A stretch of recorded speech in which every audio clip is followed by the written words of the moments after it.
Praise God! Hallelujah! Purihin ang Panginoon. Muli, narito po tayo upang mag-aral ng salita ng Diyos. Napakahalaga po na lagi tayo nag-aaral sapagkat ito lamang po ang ating pag-asa, lalo na po sa panahon ngayon ng pandemic, na kung saan napakarami pong nahihirapan sa buhay, napakarami pong namamatay, napakarami pong naghihikahos sa araw-araw. Subalit, ang sabi ng Panginoon, hindi niya pinababayaan ang sinumang tumatawag sa Kanya. Hindi niya pinababayaan ang sinumang nagtitiwala sa Kanya. Amen. Kaya ang pag-asa po natin, mga kapatid, ay walang iba kundi ang Diyos at ang Kanyang salita. So ngayon, hayaan mong ito po ay pangatlong pag-aaral natin tungkol sa God's Kingdom Principle of Healing. So part 3 na po tayo ngayon, mga minamahal na kapatid. Kayo po na mga nakikinig, kayo po mga nandyan po sa social media, hayaan ninyong magbigay kayo po ng time ng kahit ilang minuto man lang upang sa ganun mapagpala po kayong lahat at tamasain po ninyo ang pagpapala ng Diyos, lalo na po sa kagalingan kung sino man ang may sakit sa inyo. Amen. Amen. At ngayon po, hayaan mong batiin ko po kayo sa pangalan ng Panginoong Jesucristo na ating Panginoon at tagapagligtas. Binabati ko po kayo ng masaganang pagpapala, kalusugan at kagalingan sa inyo pong lahat na mga nanonood, sa inyo pong lahat na makikinig at mag-i-amen sa salita ng Diyos. Sabi ng Panginoon, kapag nag-amen tayo, ibig sabihin nag-a-agree po tayo. Kapag nag-amen ka, kapatid, kaibigan, ibig sabihin nag-a-agree ka sa salita ng Diyos. Amen? Amen. Hallelujah. So, ang pamagat po nito ngayon, ang subtitle po natin ngayon sa God's Kingdom Principle of Healing ay Be bold to ask God for your healing. Be bold to ask God for your healing. So, kukunin po natin ang pag-aaralan sa kasaysayan pong nasulat tungkol po sa kagalingan ng bulag na si Bartimeus. Hindi lang po siya bulag, kundi siya po ay pulubi, na alam ko po na ito'y napakahalaga dahil kaya po ito nasusulat sa banal na kasulatan dahil mayroon po itong aral na ating matatagpuan, ating makikita na maaari din po nating gamitin, hindi lang kay Bartimeus, kundi maaari din po nating gamitin kapag kapag tayo po ay mayroon pangailangan sa ating Diyos. Amen? Amen. So pag-aaralan po natin, ano nga po pag-aaralan natin? God's principle o God's Kingdom Principle of Healing. Mayroon po mga prinsipyo ang Diyos tungkol sa pagpapagaling niya sa mga may sakit. So, pupunta na po tayo sa aklat ni Marcos, aklat ni San Marcos, sapagkat dito po nakasulat ang kasaysayan ng bulag na si Bartimeus. Marcos chapter 10 mula verse 46 hanggang verse 52. So ito po ay ilang talata lamang ito, kaya hindi po tayo masyado matagal. So pakinggan po natin maigi, makinig po tayo maigi sapagkat aaralin din po natin dito dahan-dahan upang malaman po natin.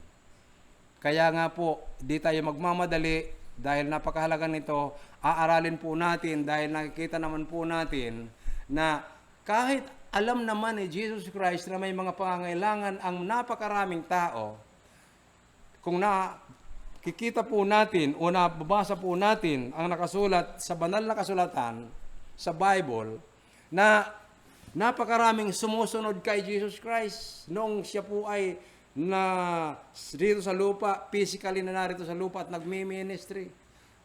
Siya po ay nangangaral. Napakarami pong sumusunod, napakarami pong sumasama, napakarami nag-aabang na mga may sakit, may pangailangan. Subalit, bakit nga ba karamihan sa kanila ay nilalampasan lamang na para bagang hindi ni Jesus alam. Samantalang ang sabi po ng kasulatan, walang bagay na hindi niya alam. Walang bagay na malilihim sa kanya. Sa makatuwid, alam na alam po ng Panginoong Hesus na may mga problema ang mga tao. Alam ng Panginoon na may problema kang nakikinig ka. Alam ng Panginoong Hesus na mayroon tayong pangailangan. Subalit, ang nakapagtataka, bakit ba karamihan sa kanila nilalampasan lang ni Jesus Christ na para bagang kung titingnan natin, walang pakialam. Para bagang walang pakialam si Jesus doon sa mga nadaanan niyang lupaypay sa sakit, lupaypay sa problema. Subalit, bakit ba parang namimili lamang? Dahil nung nakita niya si Bartimeus, sa totoo lang, lumampas na nga po siya eh. Ito pong babasahin natin, lumampas na nga po siya. Kaya lang, bakit ba siya napatigil at pinatawag pa si Bartimeus? So anong mayroon? So kaya po, pag-aaralan po natin ito. Amen? So makinig po kayo at atin na pong uumpisan dito sa banal na aklat ng Diyos. Marcos chapter 10, mula verse 46. Dumating si Jesus sa Jericho, kasama ang kanyang mga alagad at marami pang iba. Nang umaalis na sila roon, may naraanan silang isang bulag na nakaupo sa tabi ng daan at namamalimos. Siya ay si Bartimeo na anak ni Timeo. Nang marinig niyang naroon si Jesus na taga Nazaret, sumigaw siya ng ganito, Jesus, anak ni David, mahabag po kayo sa akin. Pinagsabihan siya ng mga tao at pinatatahimik. Ngunit lalo pa siyang nagsisigaw, anak ni David, mahabag po kayo sa akin. Tumigil si Jesus at kanyang sinabi, tawagin ninyo siya. At tinawag nga nila ang bulag. Lakasan mo ang iyong loob, sabi nila. Tumindig ka, ipinapatawag kanya. Iwinaksi niya ang kanyang balabal, paluksong tumayo at lumapit kay Jesus. Ano ang ibig mong gawin ko sa iyo? Tanong sa kanya ni Jesus. Sumagot ang bulag, Guro, ibig ko po sana makakita. Sinabi ni Jesus, humayo ka. Magaling ka na dahil sa iyong pananalig. Noon din, nakakita siya at sumunod kay Jesus. Tayo po'y manalangin, humingi tayo ng kaalaman, karunungan upang maunawaan at buksan ng Diyos ang inyong mga kaisipan sa ating pag-aaralan ngayon. Ama naming Diyos na makapangyarihan sa lahat, sa pangalan ng iyong bugtong anak na si Jesus, kami po ay lumalapit sa iyo. Sa araling ito, kami po ay tulungan, lalo na po ang mga makikinig, ang mga nanonood, ang mga nangangailangan, ang mga taong halos maraming problema na kung saan yung ibang mga may sakit, yung iba pulod ay talagang sobra ang pangailangan sa panahon ngayon. Kaya sa amin pong babasahin at pag-aaralan na salita mo, hayaan mo magtamasa po ang mga makikinig nito, ang mga manonood nito, na kung sila man ay may sakit, may karamdaman, at anuman ang kanilang pangailangan, malaman nila, Lord, na kapag hindi ka nila ikinahiya, kapag hindi sila mahiya na tumawag sa iyo, alam po namin kung paano si Bartimeus ay hindi po nahiya na tumawag sa iyo kahit napakaraming tao. Alam ko po na ayon sa nasusulat, pinagaling mo sila. Pinagaling mo si Bartimeus at papagalingin mo rin po, Panginoon, ang mga taong makikinig sa mensaheng ito.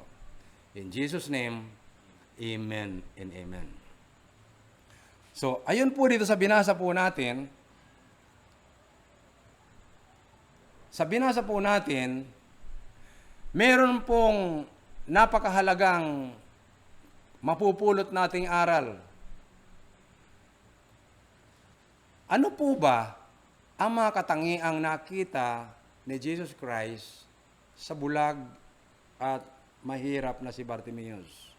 Bakit ba kahit lumampas na si Jesus at kanyang mga alagad, subalit nakita natin na ipinatawag pa si Bartimeus? At nung lumapit si Bartimeus, ay yun nga po ang nangyari. Hindi po nag-isang salita, siya po ay gumaling na. At tuluyan ng gumaling at sumunod sa Panginoong Hesus. So ngayon po, may nakita po ako ritong, dito po sa binasa natin, may nakita po ako ditong 4 na katangiang nakita ni Jesus Christ kay Bartimeus. Uunahin po natin, ayun po dito sa Mark chapter 10 verse 46. Uulitin ko po dahan-dahan. Dumating si Jesus sa Jericho kasama ang kanyang mga alagad at marami pang iba. Nang umaalis na sila roon, may naraanan silang isang bulag na nakaupo sa tabi ng daan, namamalimos. So tingnan po natin yung ang kalagayan po nitong bulag, hindi lang siya bulag kundi nakikilimos pa siya. Na ang pangalan po niya ay si Bartimeo, na ang tatay naman po niya ay si Timeo. Parang kung dito sa amin si Brother Timmy, parang ganon. So yun po yun. Kasi Timeo. So ayun po dito sa verse 47, nang marinig niyang naroon si Jesus na taga Nazaret, kasi po napakaraming Jesus eh.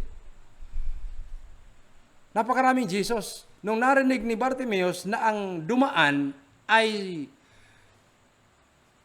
si Jesus Christ na taga Nazaret, abay biglang sumigaw ito si Bartimeo. Hindi po bumulong ha, sumigaw.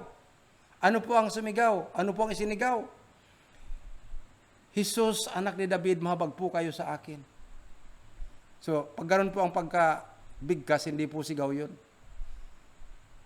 Ang pagsabi kong sigaw, ang sabi rito, Jesus, anak ni David, mahabag po kayo sa akin. So, pwede na po yan, pwede na yon. Yung mga ganun man lang, kung magagawa po ninyo na kayo nanonood, pwede na po kayo. Matatanggap na po kayo kahit po sa mga teleserye. Ngayon, kung bubulong-bulong kahit sinabi rito at sumigaw siya at sasabihin niyo, Jesus, anak ni David, wala po. Kahit siguro magsarado na po yung ibang estasyon, hindi pa rin kayo matatanggap. Kaya kailangan po rito marunong tayong magbasa at kailangan po nating sumunod sa action. Kailangan po nating makita kung ano ba ang katangian ni Bartimeus. So, basahin ko po. Verse 47, ulitin ko, nang marinig niyang naroon si Jesus na taga Nazaret, sumigaw siya ng ganito, Jesus! Anak ni David! Mahabag po kayo sa akin! At dito po sa verse 48, pinagsabihan siya ng mga tao. Siguro, para narinig ko, uy, tumigil ka! Sigaw ka na, sigaw na rin. Di mo ba na alam na si Jesus ang dumaraan? Kaya lang po si Bartimeus, dahil nga nangailangan siya, hindi po niya inintindi yung mga tao. Ang sabi po rito, pinapatahimik siya. Ngunit, lalo pa siyang nagsigaw. Ibig sabihin, lalo pa niyang nilakasan. Kung malakas yung unang pagkasigaw niya, lalong mas malakas ang ginawa niya dahil pinapatahimik siya ng mga tao. At lalo po yung sinabi, anak ni David! Mawag po kayo sa akin! So makita po natin dito, verse 49, tumigil si Jesus at kanyang sinabi, tawagin niyo siya. At tinawag nga nila ang bulag. At ang napakaganda naman nitong mga disipulo ng Panginoong Hesus, tingnan mo po siya, lakasan mo ang iyong loob. Wow, ang galing. Kasi may ibang mga tao nagdi-discourage eh. Lakasan mo yung loob, sabi nila. Tumindig ka, ipinapatawag ka niya. Para bagang kung Para bagang kung nakita natin itong personal, para bagang sure na ito, pinatawag ka ni Diyos. Sure ito, gagaling ka. Pinatawag ka niya. Iba nga dyan, nagsusumikap ng lumapit sa laylayan ng damit ng Panginoon, na di ni Jesus na mamalayan, na mayroon palang sumusunod para lang makakapit doon, makahawak doon sa tasil, gumaling na. Bagamat alam naman natin walang imposible sa Panginoon, alam na po niyo yun. Ibig sabihin, hindi nga yun sumisigaw, kaya lang iba naman yung kanyang pananampalataya. So, ito pong susunod na talata sa verse 50, iwinaksi niya ang kanyang balabal. Alam po ba ninyo yan? Sa Israel, ang kanila pong kultura, kapag mayroon pong, tulad nito, bulag, nakikilimos, mayroon po itong mga pang-ibabaw na damit, na kung saan doon po sila nakikilala na, yung mga ganong klaseng damit, nakita mo yan, yan ang mga nakikilimos yan, mga may hirap yan. So, ibig sabihin, kahit di na sila magsabing, oy, palimos! Kahit di na sila magsabing, palimos naman po! Hindi na po kailangan. Kasi po sa damit lang nilang pang-ibabaw, alam na, kilala na nila, na dahil sa kasuotan, nakikilimos. Kaya, ikaw man kung mayroon ka mabuting loob, lumapit ka na. Huwag ka nang maghintay na makilimos yung tao. Lumapit ka na, magbigay ka na. Kaya, mabasa po natin dito na iwinaksi niya ang kanyang balabal at paluksong tumayo at lumapit kay Jesus. So kaya, napakaganda po. Pagdating po sa verse 51, sabi ni Jesus po, ano ang ibig mong gawin ko sa iyo? Alam mo, iniisip ko po ito Siguro, kasi maraming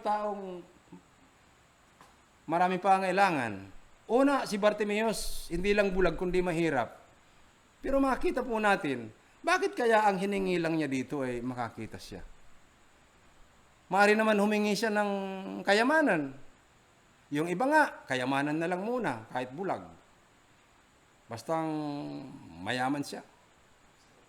Pero ito iba po kailangan niyang makakita.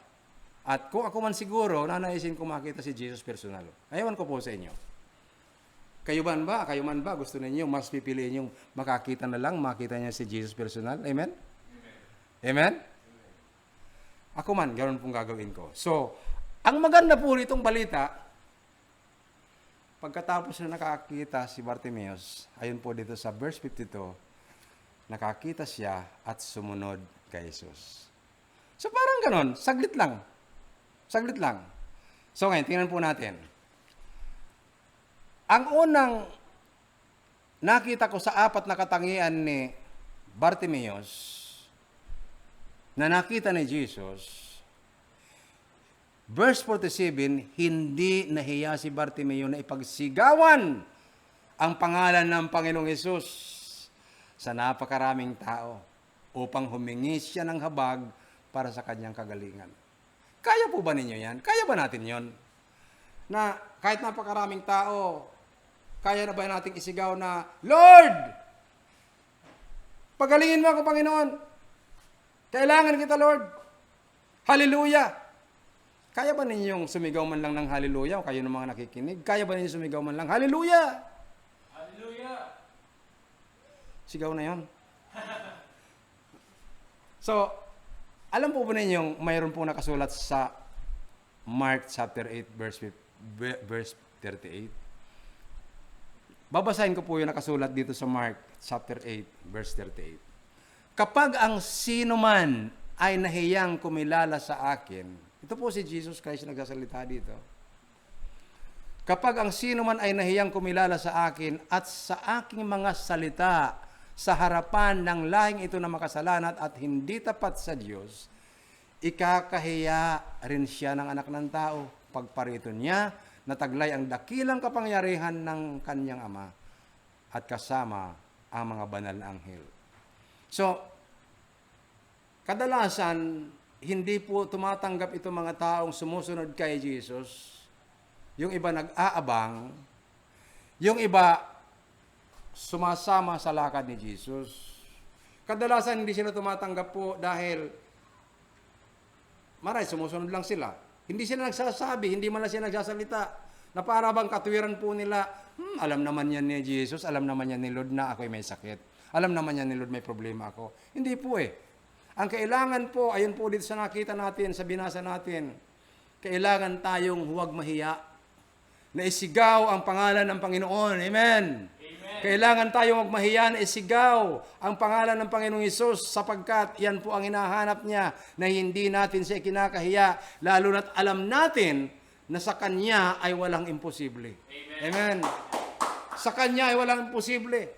Sa Mateo chapter 19 verse 26, napakaliwanag po na ang lahat na imposible sa tao ay posibleng lahat sa Diyos. What is impossible with men are all possible with God. So, makinig po kayo maigi. Nag-i-English na ako. Para mas maganda po yung may Tagalog, may English. Hallelujah. Amen? So, yun po ang nakita kong number 1, na alam kong nakita rin ni Jesus, na nakita ko rin po sa ngayon, na isang katangian, na hindi ikinahiya ni Bartimeus, na ipagsigawan ang pangalan ng Panginoong Hesus. Dahil hindi lang po bumulong, kundi sabi ng nakasulat po rito, at sumigaw siya ng malakas, Jesus! Anak ni David, mabag po kayo sa akin. Kumbaga doon sa wikang English, translation ng English, Jesus, Son of David, have mercy on me. So, pangalawang katangiang nakita ko po rito sa verse 48, walang pakialam si Bartimeus sa mga tao na pinipigilan siya at hindi lang pinipigilan, pinapatahimik pa. Pinapatahimik si Bartimeus sa pagtawag niya, tuloy-tuloy na pagtawag niya sa Panginoong Hesus. Bagkos, kung kailan siya pinapatahimik, alam po natin ang nasulat, lalo pa niyang nilakasan ang pagtawag niya sa Panginoon. So, ganun po din ganun din po ang dapat attitude natin. Na kung mayroon man mga taong para bagang sa halip na tayo ay tulungan na mag-pray, sa halip na tayo ay tulungan na magdasal ng tungkol po sa kagalingan natin, pangailangan natin na tugunin ng Diyos. Mayroon po mga tao talagang sa halip na makatulong ay humahadlang pa. So dito po mas marami yung nagsasabi kay Bartimeus na tumigil. Mas marami yung nagsasabi kay Bartimeus na, oy, tumahimik ka dyan, Bartimeus. Ikaw na bulag ka dyan, tumabi-tabi ka dyan. Subalit si Bartimeus po, nung dumaan ang Panginoong Hesus, tinawag niya at wala siyang pakialam sa mga tao. Ang pangatlo pong katangian na nakita ko po rito, na alam kong nakita ng Panginoong Hesus, buong buo ang pananalig ni Bartimeo, nagagaling siya. Bakit ko po nasabi yon? Dahil ang sabi po sa verse 50, iwinaksin niya. Bago siya lumapit kay Jesus Christ, yung kasuotan niya na nagpapakilalang siya'y bulag at nakikilimos, iwinaksinan niya. Ibig sabihin, hindi ko na ito kailangan. Hindi na ako magbabalik dito sa lugar na ito sa dati kong kalagayan. Narinig po yan ninyo. Hindi na ako magbabalik sa lugar na ito ng pagkikilimos na di ko nakikita yung mga tao naglilimos sa akin. Dahil pinatawag na ako ng Panginoon, alam ko, hindi ko na kailangan itong balabal na ito. Diyan ka na. Bye-bye. Pumunta siya kay Jesus at yun nga po nangyari. Kaya, ano pong nakita natin? Si Bartimeus ay gumaling. So, ang panghuli, pang-apat na katangian na nakita ng Panginoong Hesus, dahil nakita ko rin po ito, kaya nga po sinulat ko rito alam na ni Jesus Christ ang puso ni Bartimeus na pagkatapos kong pagalingin itong taong ito, alam ko, susunod dito sa akin at maglilingkod. So, ilan po ba kaya sa inyo na humihingi ng kagalingan at bago pa man kayo tugunin ng Panginoon, bago pa man kayo pagalingin ni Jesus Christ, ay nakikita na ni Jesus sa inyong puso na pagkatapos na kayo gumaling, ay maglilingkod po kayo sa Kanya. Ilan? Dahil po sa karamihan, sa totoo lang, sa experience ko po sa pangangaral, sa experience ko po sa misyon, mga kapatid, for the glory of God, magti-38 years na po ako sa misyon. Subalit, napakarami akong nakita, napakarami po akong na-experience na mga taong gumaling, nung may sakit lumalapit sa Panginoon, at pagkatapos na gumaling na sila, Sabi nila nung maglilingkod, pero ngayon, nung dumaan ng mga ilang araw, wala na po. Dumaan ng taon, wala na. Wala na yung mga pangako. So alam po yan ng Panginoon, hindi po mapagtataguan natin ang Diyos. So ilan po ba sa atin na bago tayo humingi ng kalutasan ng ating problema sa Diyos, ay nakikita na ng Diyos sa puso natin at sa isip natin na matapos tayong tugunin ng Diyos sa ating pangailangan, at kung may sakit man tayo, matapos tayong pagalingin ng Panginoon, ay nakikita na ng Diyos ang mangyayari na itong taong ito maglilingkod dito. So ilan po sa inyo ngayon ang humihingi sa Panginoon at nakikita na ng Diyos, nakikita na ang puso ninyo kung ano talaga ang inyong gagawin pagkatapos na kayo'y pinagkaluban ng inyong hinihingi. Alam po ba ninyo may isang kasulatan dito? Sa Mateo chapter 8 verse 14. Matthew chapter 8 verse 14. Matthew chapter 8 verse 14. Pumunta si Jesus sa bahay ni Pedro at dooy nakita niya ang biyanan nito. Kanino pong bahay? Bahay ni Apostol Pedro. Nakita niya ang biyanan ni Apostol Pedro. Nakahiga at inaapoy naglagnat. Sino po yung nakahiga at inaapoy naglagnat? Yung biyanan ni Apostol Pedro. Dito po sa verse 15, Matthew chapter 8 verse 15, hinawakan ni Jesus ang kamay ng biyanan o ang kamay ng babae na biyanan ni Apostol Pedro. Hinawakan ni Jesus ang kamay ng babae at nawala ang lagnat nito. Pagkatapos, anong pagkatapos? Pagkatapos na gumaling itong babae, ang sabi po dito, maliwanag pa sa sikat ng araw, pagkatapos bumangon ito at naglingkod sa kanya. Iyan. Yan yung mga talagang nakikita ng Panginoon. Pagkatapos na gumaling, sa ura mismong yun, gumaling, naglingkod na sa Panginoon. Kaya, ako po'y ina-encourage ko po kayo. Kayo pong mga nanonood, kayo pong mga nakikinig. Ina-encourage ko po kayo na marapatin nawa na ganito po ang dapat makita ng Panginoong Hesus sa inyo mga puso. Amen. Ganyan po dapat. So ano pong gagawin natin? Di man po natin ma-perfect ang apat nakatangi ang nakita ng Panginoon Hesus kay Bartimeus. Di man po natin ma-perfect yun. Di man natin magaya yon. Alam po natin na kapag tayo masinsinang nakikinig, naniniwala sa Panginoon, kapag tayo po ay taos-puso na humihingi sa Panginoon, alam po natin ayon sa nasusulat, hindi nabibigo ang sinumang lumalapit sa Kanya. Siya ang Diyos na hindi po siya nagtatangi ng tao. Sabi po sa Acts, sa mga gawa, hindi po siya nagtatangi. Siya ang Diyos na hindi nagtatangi ng tao. Kaya sa oras na ito, sa inyo pong mga nakinig, pakinggan po ninyo. Kayo pong mga nakinig, idinedeklara ko po. Ipinapahayag ko sa inyo ang kaharian ng Diyos.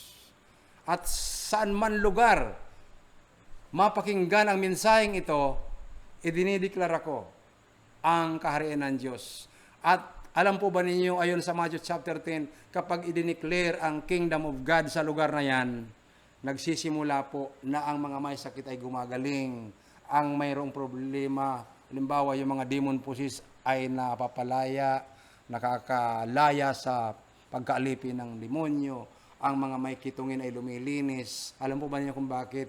Sapagkat kultura sa kaharian ng Diyos na wala pong sakit. Ganun po ang kultura. Kultura po sa kaharian ng Diyos ay walang sakit. Kaya po, dahil sa idiniklara ko ang kaharian ng Diyos sa lugar ninyo, kung saan man kayo naroon, alam ko po, ano man ang inyong sakit karamdaman, papagalingin ng Panginoon. Magsabi lang po kayo ng amen. Magsabi lang kayo ng amen, tiyak, tutugunin ng Panginoong Hesus.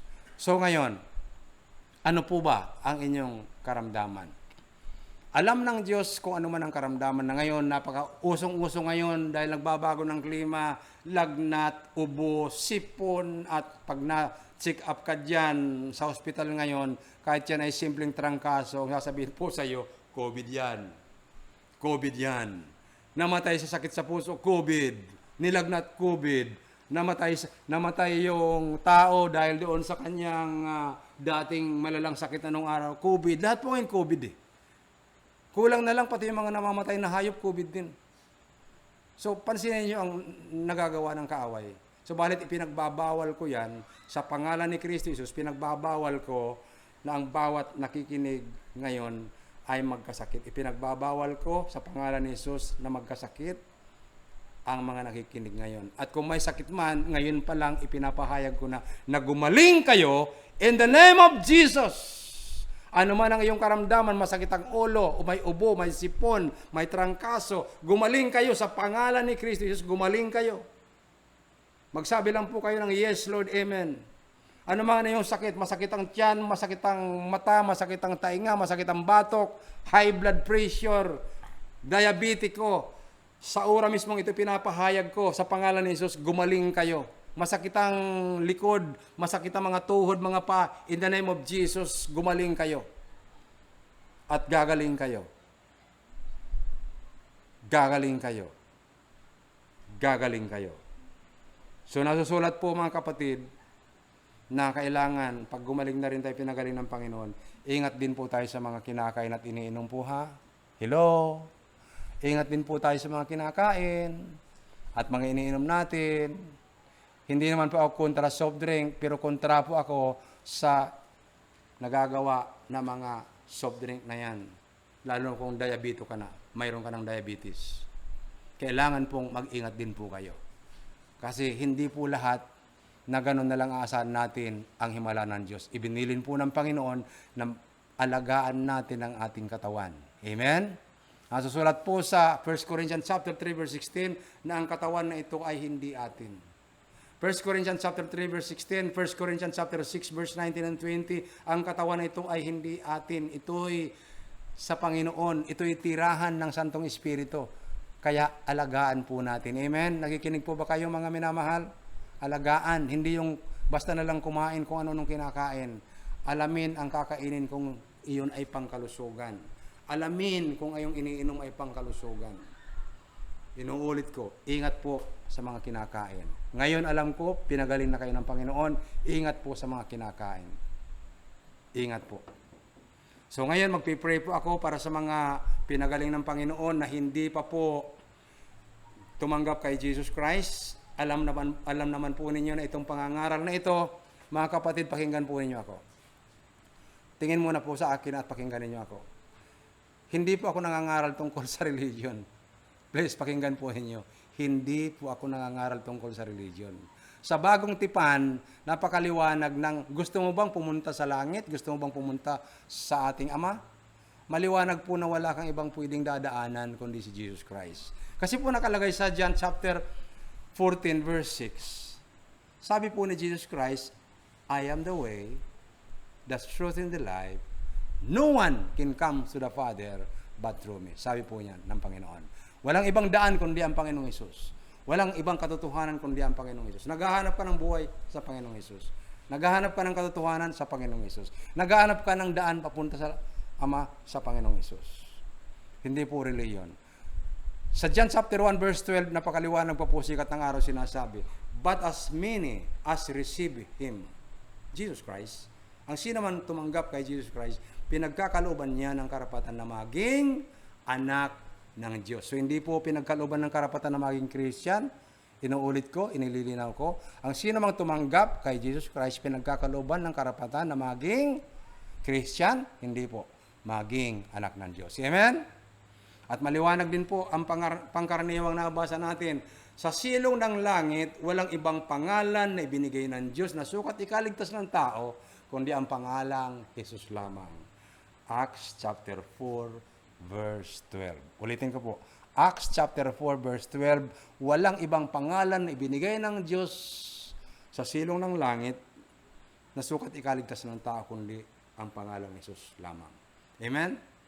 Naghahanap ka ng tagapamagitan Dahil sinasabi mo, ay tagapamagitan ko lamang si San Gabriel, San Roque, si ganun, Santa Maria. Hindi po yun.